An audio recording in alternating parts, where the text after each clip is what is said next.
Welcome to the TeacherCast Educational Network, coming to you from the TeacherCast studios since 2011. Join us each week as we bring you the latest educational news, EdTech updates, and hottest interviews with today's most influential leaders in education.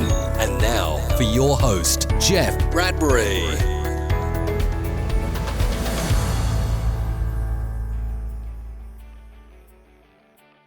Hello, everybody. Welcome to the TeacherCast Educational Network. My name is Jeff Bradbury. Thank you so much for joining us today and making TeacherCast your home for professional development. This is TeacherCast Podcast, episode number 232. And in today's episode, me and my guests are going to dive into UDL. That's right.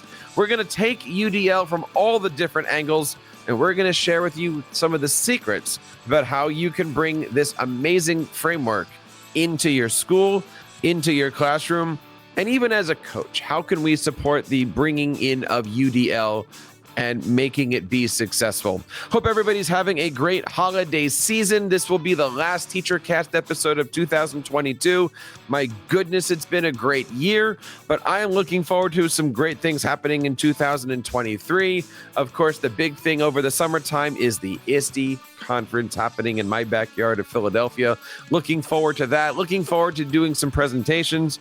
And of course, looking forward to seeing what happens over here with our family in Connecticut. I want to know how you guys are doing. Please feel free to reach out over on Twitter, over at TeacherCast. Leave us a voice message over on teachercast.net. And if you haven't checked out the website in a while, about a month and a half ago, we did a complete brand new redesign, totally brand new TeacherCast. And I'm going through all of our content, all of our posts, all of our podcasts, and giving everything a little bit of a new shine. So check out all of the blog posts on EdTech, on podcasting, instructional coaching, website design, Microsoft, Google, you name it. There's a lot of great stuff. Head on over to teachercast.net today. I wanted to say one more time, thank you for making TeacherCast your home for professional development. My first guest today is an educator from the great country of Canada. So it's been one of those days, everybody. Let's try that one more time. My first guest today is an educator from the great country of Canada. She has done a lot of great work in the field of UDL. I want to bring on today Ms. Kendra Grant. Kendra, how are you today? Welcome to TeacherCast. Thank you. Glad to be here. I'm so excited to have you. We were talking a little bit before the show started. Tell the audience a little bit about yourself. You're from Canada. You've been all over the place in education. Who is Kendra Grant? Yeah, I actually have been. I was a K-12 educator for many, many years. Then I was a PD provider, and that was mainly in the U.S. And it's one of the places where I ended up meeting Luis and forming a partnership with him. I've been involved with the Inclusive Learning Network and inclusive learning for a very long time. And also lately been working in the corporate sector with the adult learning piece and seeing all of the connections between how kids learn and adults learn, and those connections around UDL has been a big part of my life lately. Looking forward to hearing a little bit about those experiences. I want to bring on our next guest and your co-author, Mr. Luis Perez. I got to say, ADE, Google a Certified Educator, ISTE Making It Happen Award, and my favorite, I saw on your Twitter feed, the TED Talk. Mr. Luis Perez, how are you today? Welcome to TeacherCast. Thanks for having me. It's really exciting to be on TeacherCast, and Kendra and I have, she said, a partnership that goes back a number of years. We've traveled around the world in many ways, and it's just really exciting to work with her. We both share a passion for universal design for learning in all settings, whether it's K-12, whether it's higher ed, or the workforce, where we both have a passion for that. A few months ago, I was introduced to this term, UDL, Universal Design for Learning, and we did a great show on it. Gonna make sure that the link for that is in the show notes here. But after that show, I gotta be honest, we had a few people write in saying, what is this? How does it work? I'm excited that you're on today, excited that you're talking about your brand new book in partnership with ISTE called Dive Into UDL, Immersive Practices to Develop Expert Learners. Luis, let me just start with you. For those who are hearing this term for the first time, what is Universal Design for Learning? Universal Design for Learning is a framework, so it's an instructional design framework for designing learning environments that are more flexible. that really adapt to the variability that we know exists in every group of learners. There is no one average learner. And so in order to address that variability, we need to create flexible solutions rather than one-size-fits-all solutions. So UDL is all around creating flexible designs that adapt to that learning variability. And the real goal with UDL, which a lot of people miss, is that the goal is to create expert learners. And what I mean is people who know themselves well as learners. They know what works for them, they know what doesn't work for them, and they're able to choose the strategies that optimize learning for themselves. So that's really the goal, is to develop those expert learners who then, are able to learn in a variety of different environments in a variety of different ways. And is this a framework that is guiding the students? Is this a framework that's guiding the teachers? Is this a framework that's guiding the building? Somewhere in the middle? I think we start with the teacher, because every teacher is a learner themselves. But the ultimate goal is to really transfer that responsibility for learning. And Kendra will agree with me on this. That's really the goal, is to transfer that responsibility for learning so that we have self-directed learners that, again, take over some of that learning for themselves. And one of the things that I've noticed about this is the word accessible. And Kendra, you and I were using this word before we started recording. When we say accessible or accessibility or any version of that, what exactly do we mean by that? You know what? I'm going to give that one to Luis because he's our accessibility guy, and I think he'll explain it even better than I will. Well, accessibility really is foundational for UDL. You can't have UDL without accessibility. That's really where the framework started historically, was with making sure that students who were in the margins of education had access to their learning. And so by access, sometimes people are very confused what we mean by that term. It's not just making things available to learners, but also making sure that once they're available, they're actually usable, that you can use them for learning. So the goal with Universal Design for Learning is to take accessible information and turn it into usable knowledge. So accessibility really is the floor when it comes to Universal Design for Learning.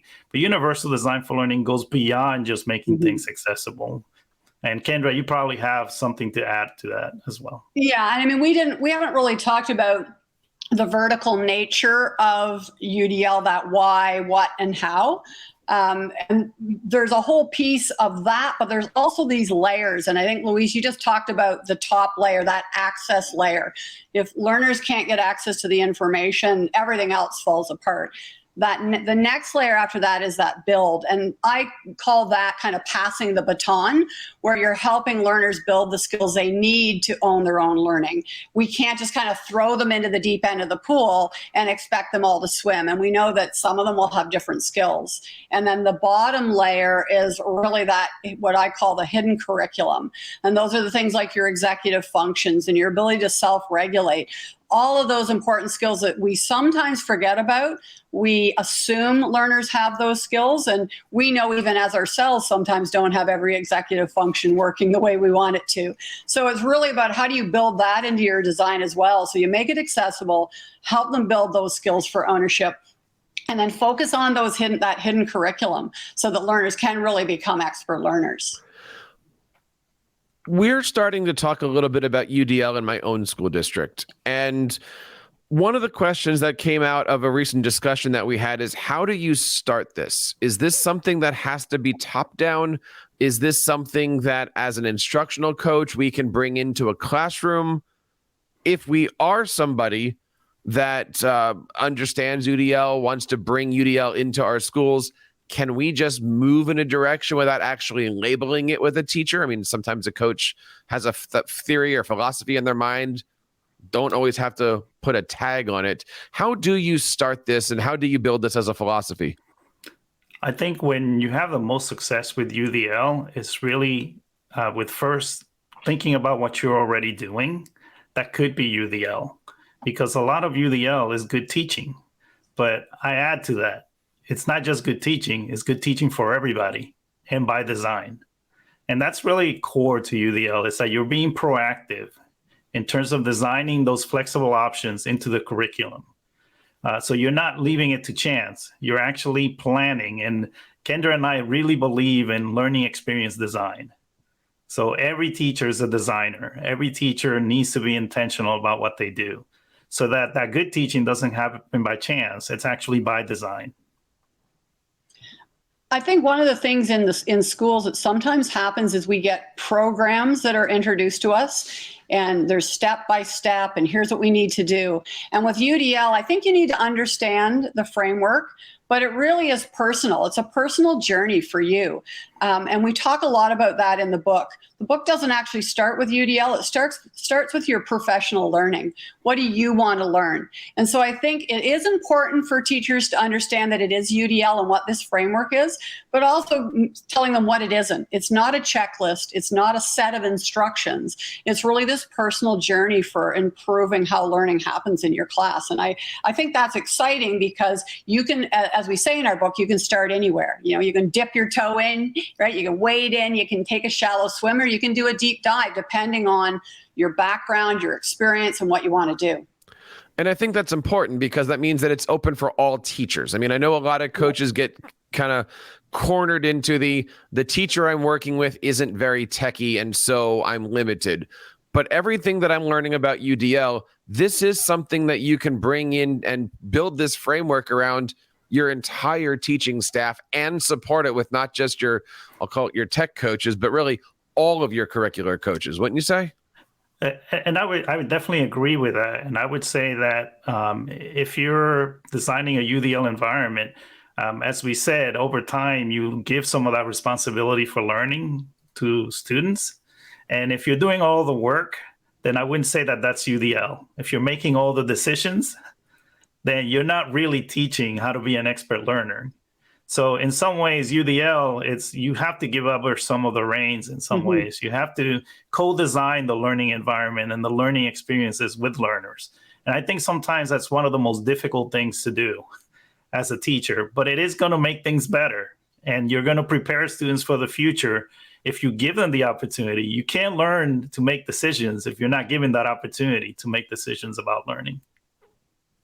Yeah, and I think what it does too is it sets you up as a learner in front of your students. So you're taking a risk. You're showing them that you have a jagged profile. You're not great in everything. You have things you still need to learn. And I think that conversation with learners does bring you into the co-learner role rather than, you're the expert and they're the novice. And I know, Luis, you talk about expert and novice, which I love that quote because it's that idea that, in anything, you may be an expert in some things and you may be a novice in others, and sharing that as a teacher, I think, is really important.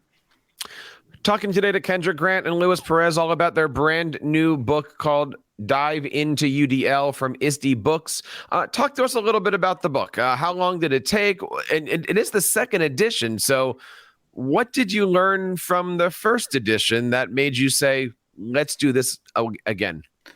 Well, I think the biggest thing that we learned is that we practice UDL with each other. And this time around, we had a pandemic to contend with.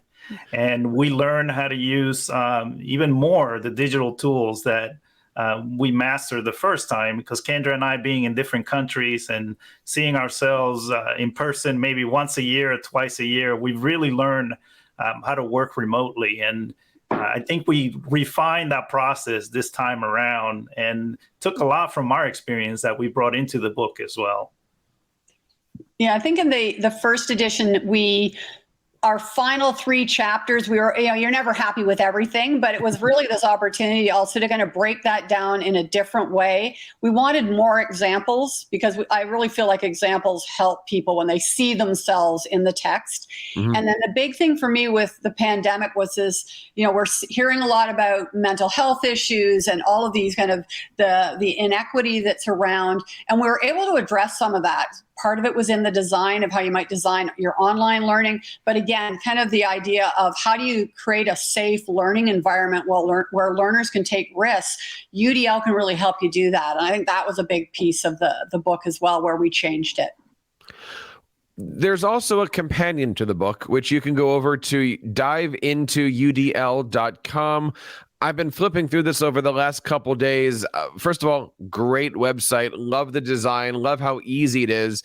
Walk us through a little bit about what we can find when we head over there, because you've got slides, you got outlines, you got videos, you got a number of things.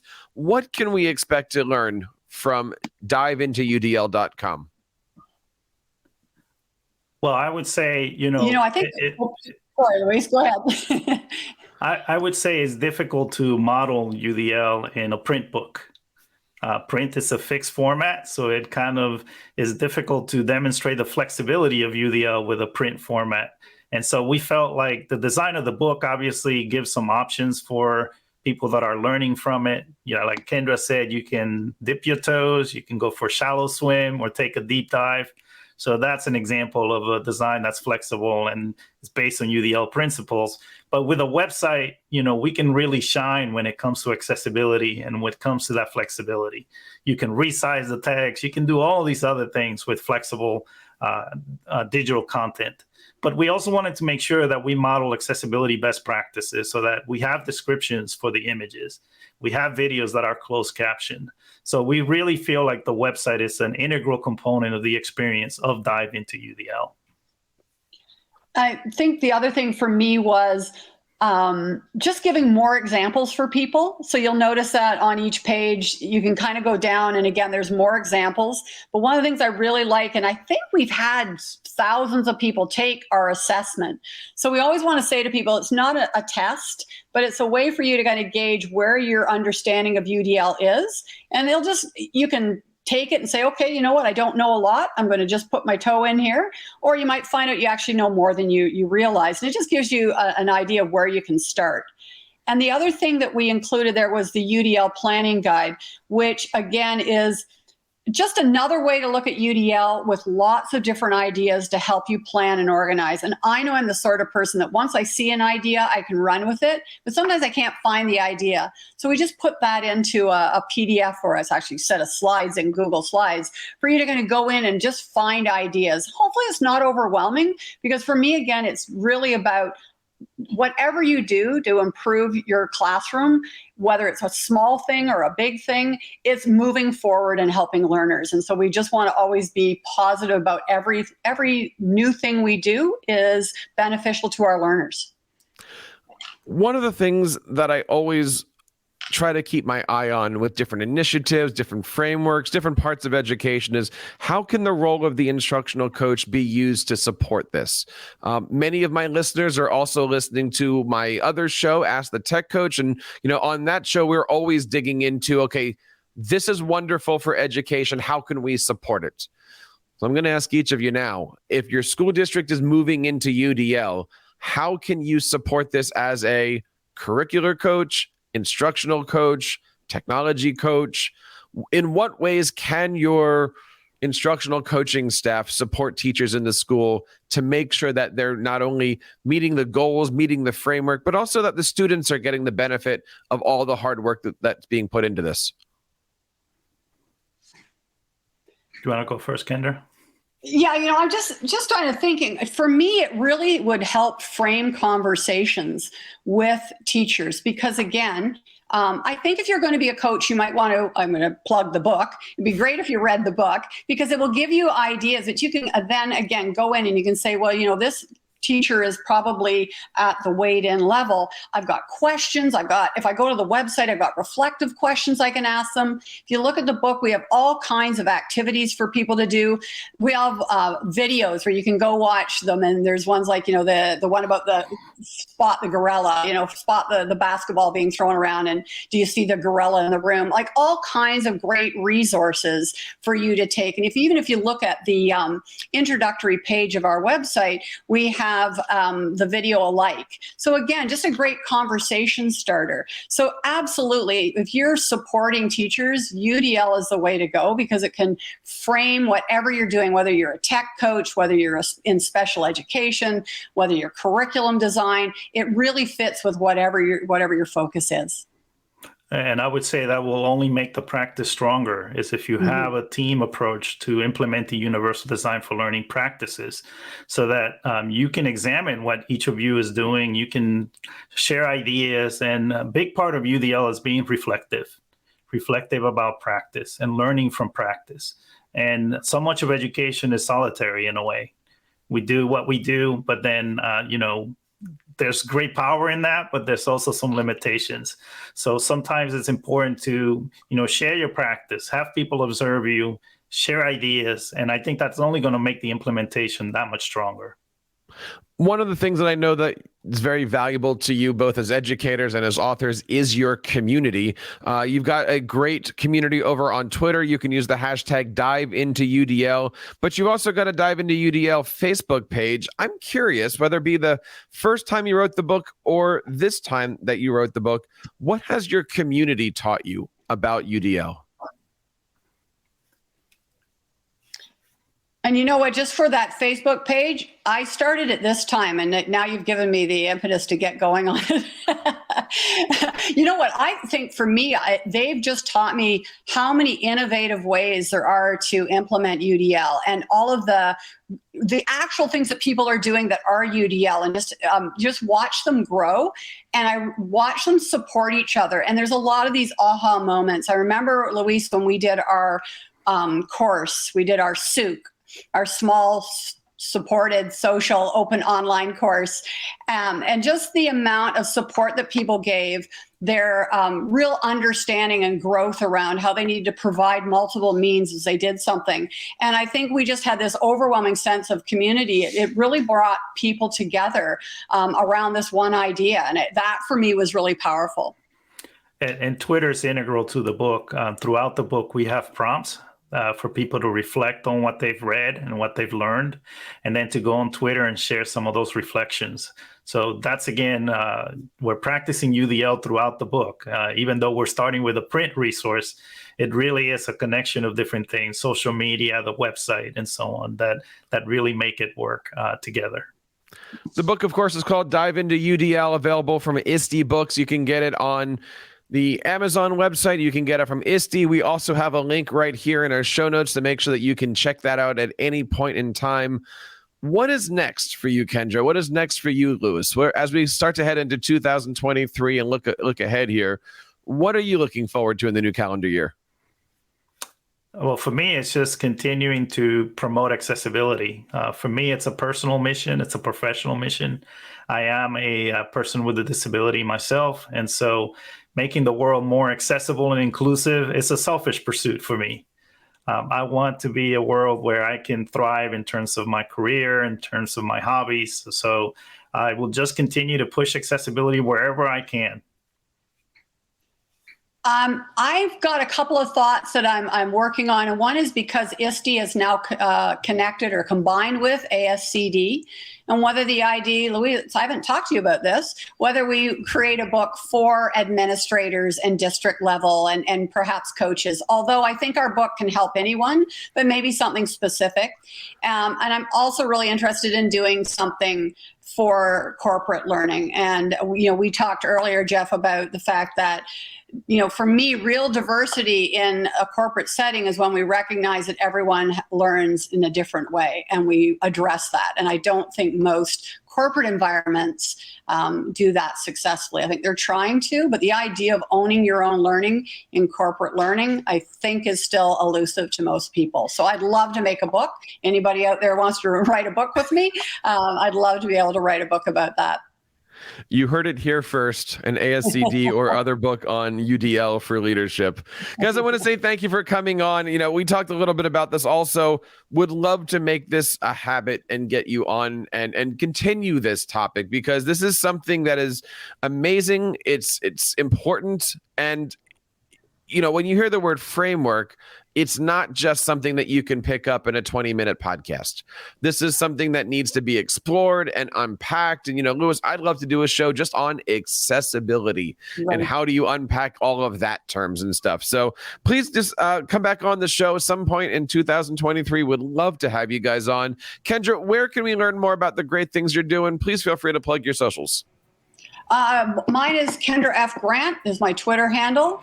And also on LinkedIn, same thing. So anybody wants to join me on LinkedIn. And we have, like we said, we have as well. And for me, the best way to stay in touch is through Twitter. I'm Ion Access, EYEONAXS. And of course, I want to say one more time, thank you to our guests. And thank you guys for taking the time. I hope you're having a great holiday season. This has been TeacherCast Podcast, episode number 232.